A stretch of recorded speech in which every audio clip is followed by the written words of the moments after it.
pinaka-boring part ng company, yung tapos na lahat, tulog na lahat, or patulog na yung lahat, tapos ikaw gising ka pa rin kasi gagawin mo yung mga paperworks. Kasi kailangan mo maging accurate dun. Para mapuntahan mo yung dapat mo mapuntahan. Boring part siya ng company, pero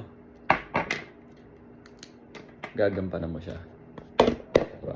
So, ngayong araw, Monday na, March 3, 2025. Madaling araw.